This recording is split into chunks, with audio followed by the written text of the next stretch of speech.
और अब कुछ और खबरों का रुख कर लेते हैं। न्याय यात्रा में हंगामे के बाद असम में सियासी घमासान मच गया है। राहुल गांधी ने प्रेस कॉन्फ्रेंस में लगाए हैं बीजेपी पर आरोप।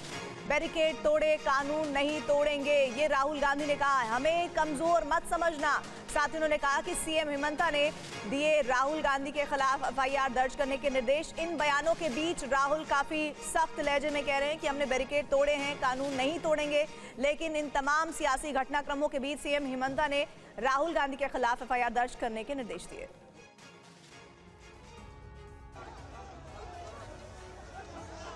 मेघालय और असम बॉर्डर पर कांग्रेस की भारत जोड़ो न्याय यात्रा में हंगामे के बाद राहुल गांधी मीडिया से मुखातिब हुए। उन्होंने कहा कि असम के सीएम से हम डरते नहीं हैं। अब जहां तक मंदिर में जाने का रोकना, कॉलेज में जाने से रोकना, अब यहाँ पे पद यात्रा रुकवानी, ये तो इनकी स्टाइल है। इंटिमिडेशन टैक्टिक से हम इंटिमिडेट नहीं होते इन लोगों से, इनसे डरते नहीं हैं। इससे पहले कांग्रेस की न्याय यात्रा में हुए हंगामे के लिए सीएम हिमंता बिस्वा शर्मा ने राहुल गांधी को जिम्मेदार ठहराया। उन्होंने आरोप लगाया कि राहुल गांधी ने भीड़ को भड़काया, जिसके बाद उपद्रव हुआ।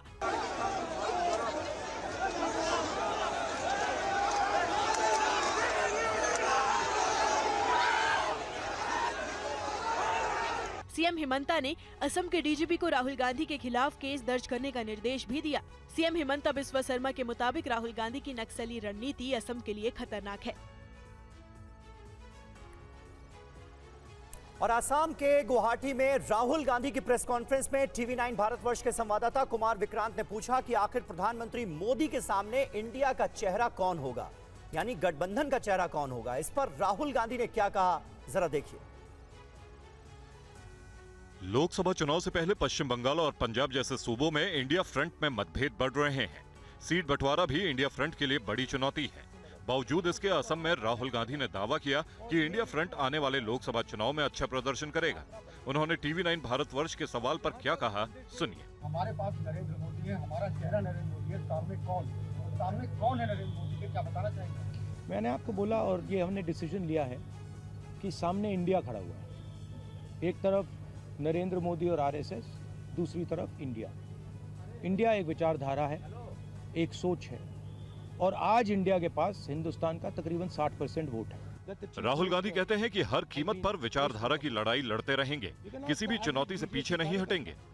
कुछ भी करो, गाली दो, डिस्टर्ब करो, मारो पीटो, मैं इंटिमिडेट नहीं होता। मैं जो मेरी सच्चाई है उसके लिए मैं लड़ता हूँ। एक बार मैंने मन बना लिया तो मैं इंटिमिडेट नहीं होता। इस बीच कांग्रेस पार्टी का ममता बनर्जी पर भी बड़ा हमला। अधीर रंजन ने कहा कि ममता अवसरवादी नेता है, बंगाल में बीजेपी के साथ चुनाव बांटना चाहती हैं। ममता बनर्जी 2011 में कांग्रेस की दया से बनी थी ममता बनर्जी की सरकार। बीजेपी के खिलाफ चुनावी ताल ठोकने की तैयारी कर रहे विपक्षी इंडिया में सीट शेयरिंग को लेकर कलह सतह पर आ रही है। वाम दल पर ममता के प्रहार के बाद अब कांग्रेस ने मोर्चा संभाल लिया और ममता को अवसरवादी तक कह दिया। ये बात मान के चलिए, ममता बनर्जी एक अवसरवादी नेत्री की नाम है। बीजेपी के साथ बंगाल में वो चुनाव बांटना चाहते हैं और ध्रुवीकरण की राजनीति ममता बनर्जी को पुसाएगी। इसलिए हर किस्म के बहाना बनाते हुए इंडिया जोट के खिलाफ वो तरह तरह की बयानबाजी करना जारी रखी है। इंडिया में वाम दल के दखल को लेकर ममता ने कहा था कि वाम दल विपक्षी गठबंधन के एजेंडे पर नियंत्रण करने की कोशिश कर रहे हैं।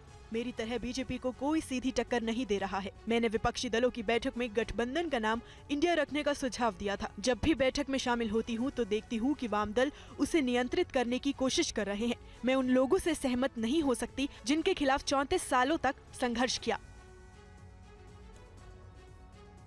और यूपी में इंडिया फ्रंट में सीट शेयरिंग कैसे होगी, कांग्रेस और समाजवादी पार्टी में कैसे बनेगी सहमति, समझिए यूपी कांग्रेस प्रभारी ने क्या संकेत दिए। यूपी में कांग्रेस और समाजवादी पार्टी में सीट बंटवारा बड़ी चुनौती बनी हुई है। यूपी में सीट शेयरिंग को लेकर कांग्रेस और समाजवादी पार्टी के वरिष्ठ नेताओं की दिल्ली में 3 दौर की बैठक भी हो चुकी है। यूपी की 80 लोकसभा सीटों पर दोनों दलों के बीच कई सीटों पर पेच फंसा है। कांग्रेस के प्रदेश प्रभारी अविनाश पांडे ने कहा है कि दोनों दलों का शीर्ष नेतृत्व जल्द सीट शेयरिंग पर सहमति बनाएगा। देखिए, इंडिया अलायंस के अंतर्गत जो भी हमारे घटक दल हैं वो सब आपस में समन्वय स्थापित कर संवाद कर रहे हैं। हर एक स्टेट की अलग अलग भूमिका है और उसको देखते हुए वहाँ के परिप्रेक्ष्य में जो भी चर्चाएं हैं, हर पार्लियामेंट सीट को लेकर ये चर्चाएं हो रही हैं। देखिए, साक्षर मीटिंग कब होगी, क्योंकि आदरणीय राहुल जी तो स्वयं इस समय में भारत जोड़ो न्याय यात्रा में लगे हुए हैं। इससे पहले खबर आई थी कि यूपी में इंडिया फ्रंट का घटक दल राष्ट्रीय लोकदल भी 6 से 7 लोकसभा सीटों पर चुनाव लड़ेगा। अखिलेश यादव और जयंत चौधरी के बीच पश्चिम यूपी की कुछ सीटों पर सहमति बन चुकी है।